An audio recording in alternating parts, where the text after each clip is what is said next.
یزید جامع مسجد دمشق میں جمعہ پڑھاتا تھا، پتہ ہے آپ کو؟ داڑھی رکھی ہوئی تھی، خطبے دیتا تھا. تو امام حسین کو کیا ضرورت تھی اس کے خلاف جہاد کرنے کی؟ وہ جب آئے نا شمر مقابلے میں امام حسین کے، تو امام حسین خطبہ پڑھنے لگ گئے تو کہنے لگا جلدی کرو حسین، ہم نے جمعہ بھی پڑھنا ہے، جمعہ لیٹ ہو رہا ہے. اتنا پکے نمازی تھے یزیدی. توجہ ہے میری بات پر؟ رسم نہ مناؤ 10 محرم اور فکر حسین اور ذکر رسم نہ مناؤ، پس منظر تو سمجھو نا. تمام خطبے امام حسین کے، تمام خطبے مدینے سے مکے تک، مکے سے مینا تک، مینا سے مقام بیضاء تک، وہاں سے کربلا تک، سارے خطبے البدایہ والنہایہ سے لے کر آج تک جتنی کتابیں لکھی جا رہی ہیں، سنو سنو اس کو یاد رکھنا. امام علی مقام نے فرمایا یزید نمازوں کا ترک کرنے والا ہے، یعنی ساری نہیں پڑھتا. یزید رنڈیوں کا ناچ دیکھتا ہے، مجرے دیکھتا ہے، مجرے. اور یزید نشہ کرتا ہے، شرابی ہے.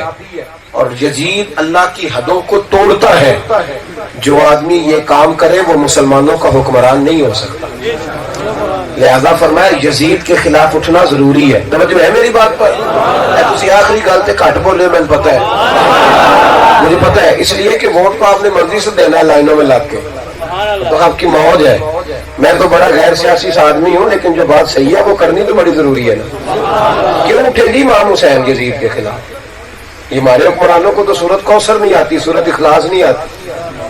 تو وہ تو جمعہ پڑھاتا تھا، اس کے خلاف خروج کی کیا ضرورت تھی؟ نکلنے کی کیا حاجت؟ امام حسین نکلے اور فرمایا شرابی حکمران نہیں ہو سکتا، مجھے دیکھنے والا حکمران. کیا تماشا ہے، بڑے سارے شرابی کی بڑی فوٹو کے نیچے چھوٹی میری بھی الیکشن میں لگی ہو، اور 10 محرم کو دیگ پکا کے فارغ ہو گیا، فارغ ہو گیا. ہم سینا رقم ہوں گے قصیدے یزید کے، ہم لوگ تو حسین کے سیرت نگار ہیں. مجھ سے ایک شخص نے سوال کیا آپ نے ووٹ کس کو دینا ہے؟ میں نے کہا میری سمجھ میں کوئی بندہ نہیں آ رہا، جب آئے گا تو ووٹ دیں گے. کہنے لگا ووٹ قوم کی امانت ہے. تو میں نے کہا قوم کی امانت بے ایمان کو دے دیں. امانت بے ایمان کو دی جاتی ہے کہ امانت دار کو؟ تو بے ایمان کو دے جا کے. عجیب تماشا ہے، قوم کی امانت ہے. جب کوئی امانت دار ملے گا تو انشاءاللہ اسے امانت دیں گے. یاد رکھو اگر ایک دن بھی شرابی سے دوستی رہی، اگر کچھ دیر کے لیے بھی شرابی سے راضی رہے، تو پھر امام حسین ناراض ہے.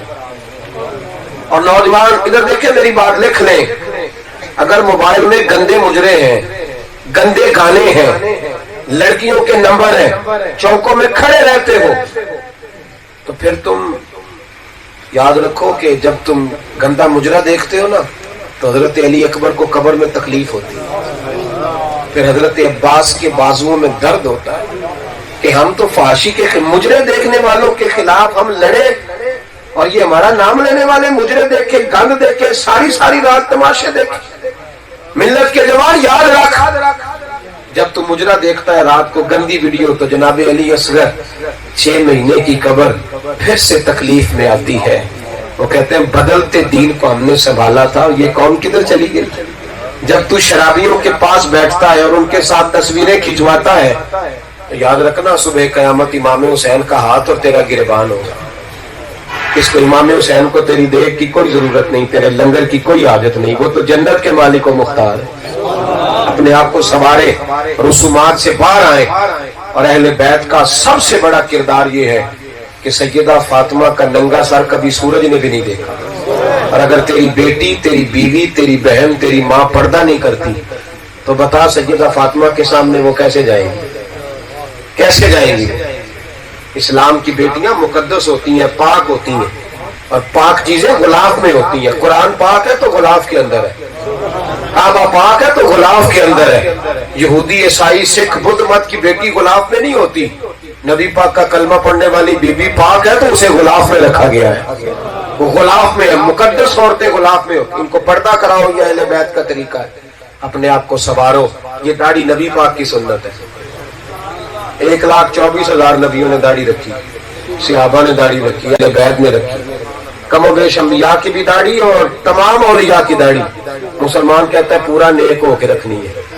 کس نے کہا داڑھی رکھنے والا معصوم ہو جاتا ہے؟ کس نے کہا؟ میں خشکی ہے طبیعت میں تو کوئی سخت بات کر دوں تو کوئی بندہ ناراض نہ ہو. ایک اسٹیج پہ میں تھا تو وہاں ایک شخص نعرے لگا رہا تھا. اسپیکر ہاتھ میں جس کے آتا ہے وہ پھر مرضی سے چھوڑتا ہے نا جی. یہ بھی بڑا عشق ہے لوگوں کو اس کے ساتھ بھی.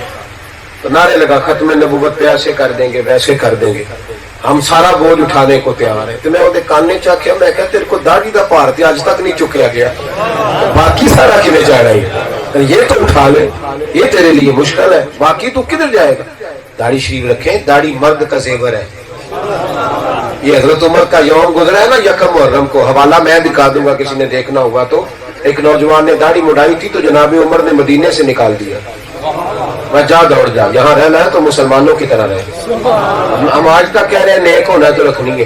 وہ بھائی بندے میں غلطیاں ہوتی ہیں لیکن یہ نبی پاک کی واجب سنت ہے, واجب کے درجے میں ہے. یہ مہربانی اور جنہوں نے رکھی ہے وہ بھی مہربانی کریں, اپنی مرضی کی نہ رکھیں, نبی پاک کی مرضی کی رکھیں. داڑھی مٹھی سنت ہے, مٹھی سے چھوٹی داڑھی درست. اللہ نوجوانوں کو خوش رکھے.